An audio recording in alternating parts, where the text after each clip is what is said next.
Hi everyone, so this is a tutorial which is to explain to you the kind of equipment that you're going to need for the next part of quilting. So we're imagining now that you've finished your quilt top is completed and you're now wanting to make it into a kind of finished quilt. This is important because there are some specific things that you will need and you probably will need to buy. So I've tried to make these tutorials as much as possible about things that you can use around your house to help you out, and there's a couple of those here, but there are some things that are just a bit unavoidable and they're good to order in advance. So I'll show you what they are, and there's also a couple of alternatives as well, places where you can either make something or buy something, and I'll explain why they're there and what the important thing is. So the first thing that you're going to need is you're going to need your quilt top. So your quilt top should now be finished. If you have chosen not to add the border, that's absolutely fine. That's in one of the optional tutorials, but you may have chosen to just leave it at your squares, which is absolutely fine. You'll need your scissors as usual. You will need thread as usual, and you will need needles as usual. Pins can be really helpful. I'm going to talk a bit about how you can use safety pins, but the pins will be helpful if you have them for when we get to the binding stage. If you don't have these sorts of pins for the binding stage, you can use paper clips. That's a really great way of attaching your binding to be able to stitch it on. You can use the other needles in your pack if you have more than one. And you also can use small clips. So I have small binding clips that I usually use to keep it on while I sew, but you may have small clips that you use for hair or any other kind of craft or DIY that you do, small pegs. Clothes pegs is another alternative that you can use. So if you don't have pins, there are other things. You will also need some safety pins. Now these are usual normal safety pins that you can get from any stationery shop, and they are adequate for what you need. They are basically so that when you put all of the bits of your quilt together, which I'll show you in a moment, you can pin all of the layers together. These safety pins are straight edges. Once you get into crafting and into quilting, there is an easier version, which is you can buy safety pins that are slightly curved on one side. So as you scoop the safety pin in through your fabric and out of the other side, the curve in the pin really helps. If you don't have safety pins, you can do this by either using normal pins, so you can use normal pins to be able to do it, or you can bind the bits of your quilt together with a stitch, with a kind of very basic stitch, a tacking stitch is what we call it.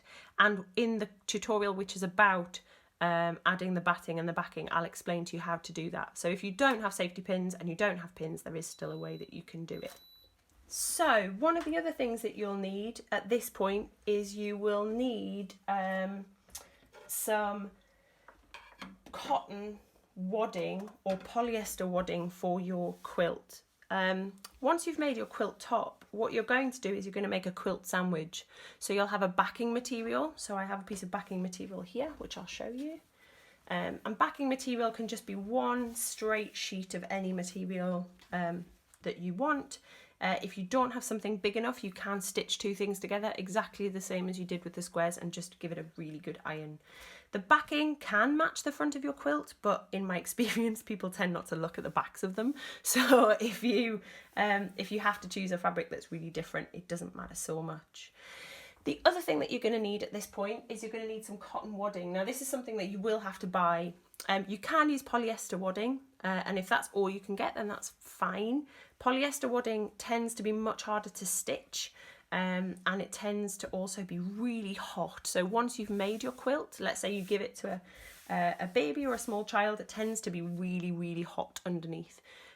So you need to make sure that you've got the right kind of wadding. Wadding you can buy in sizes that are standard sizes for beds. So if you've made a quilt that's smaller than a single bed, you could buy a single bed amount of wadding in one pack from a kind of online retailer. My preferred method is to buy this wadding by the metre. So there's a fantastic fabric shop here in Leeds called B&M Fabrics, who you can contact, and they will sell you this wadding at £12 per metre. And once you've bought that, you can then cut it to your own size. You then take your quilt top and you'll add it on top. So then you make this sort of sandwich. And in the tutorial about wadding and binding, wadding and backing, sorry, I'll show you how to cut this to be the right size as this. One of the other essentials at this point, if you don't have rulers and you don't have equipment to be able to measure, is a piece of A4 paper. And you'll see this in all parts of the next stages of the tutorial. And the reason why is because A4 paper is brilliant because it's a standard size. So I know that the short distance along a piece of A4 paper is 21 centimetres or thereabouts, and I know that the long side is 30 centimetres or thereabouts. Therefore, it means when I'm trying to measure how much batting I need, how much backing material I need, I can use my piece of paper to give me a rough measurement. So I know that that is 30 centimetres, and I can then fold my piece of paper as many times as I like to get different denominations, different lengths. So I know that that's probably about an extra 5 centimetres. You always want to slightly overbuy. You always want to be slightly over in all of your measurements. Same for when you get to your bias binding, which I'll talk about in a moment, but a piece of A4 paper is really helpful. A few of them are great because they're really good standard sizes. You always know what size a piece of A4 paper is, so it's really easy to make measurements as you go along. You can also use this to fold in certain places to make templates, so that if that template gets ruined, you know that your next template will be the same size, and we use that in the bias binding making tutorial if you want to do that, which is an optional tutorial. The last thing you'll need is bias binding, and you can do this in one of two ways. You can either make bias binding. Bias binding is a piece of fabric which basically is folded over at the edges. I hope you can see that, with a small gap in the middle, and where it folds at the edges, it means that you can then fold your bias binding around the edge of your quilt sandwich at the end. And that makes sure that all of your edges are neat, and it gives you a line across the end. You can make bias binding at home, and the beauty of that is that, one, it's really soft. It gives a kind of nice soft feel to the edge of the quilt. It also means that the quilt edges will match perfectly to whatever fabric it is that you've chosen in your quilt. It's quite complicated. It uses quite complex angles.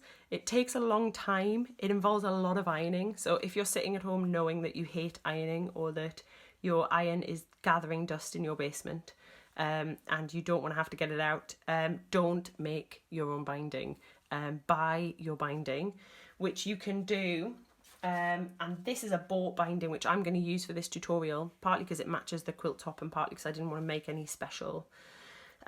This quilt binding is just a linen quilt binding, bias binding. It has exactly the same, so it's just the folds in between as before, with a small gap that I can use to fold over the edges of my quilt. It's worth mentioning at this point that adding a binding to a quilt is a bit complicated. It's not difficult, it just takes a little bit of getting your head round. Making binding takes a little bit of getting your head round. It may take more than one attempt, just while you work out how the angles of that work. And I will try in that tutorial of adding the binding to go as slowly as possible. The A4 paper, as I mentioned before, is really helpful if you don't know how long you need your binding to be. So normally you'll buy binding by the metre. I think I bought this in a bolt roll of about 5 or 6 metres. But you need to know that 5 or 6 metres will make it to the end. There is nothing worse than getting around your quilt and realising that your bias binding isn't long enough. So you can measure the edges of your quilt to know how long your bias binding should be using your A4 paper. That will be close enough for you to know whether you're buying the right amount of binding. It's also worth mentioning that you can buy binding in loads of different materials. So think about the edge that you want on your quilt. This is a linen binding, as I mentioned before. You can buy it in pure cotton. You can also buy it in satin, which gives it a kind of sheen on the edge. That's lovely, although it does make it a bit harder to sew, particularly hand sew without any puckering. But you'll need that to be able to finish off your quilt. So it's good to start thinking now about where you're going to get that from if you want to buy it. So that's all of the bits that you'll need to be able to finish off your quilt, as well as all of the usual stuff. And hopefully in the next few tutorials, it'll be really clear how you can make that quilt sandwich, put it all together, and then marvel at your finished quilt.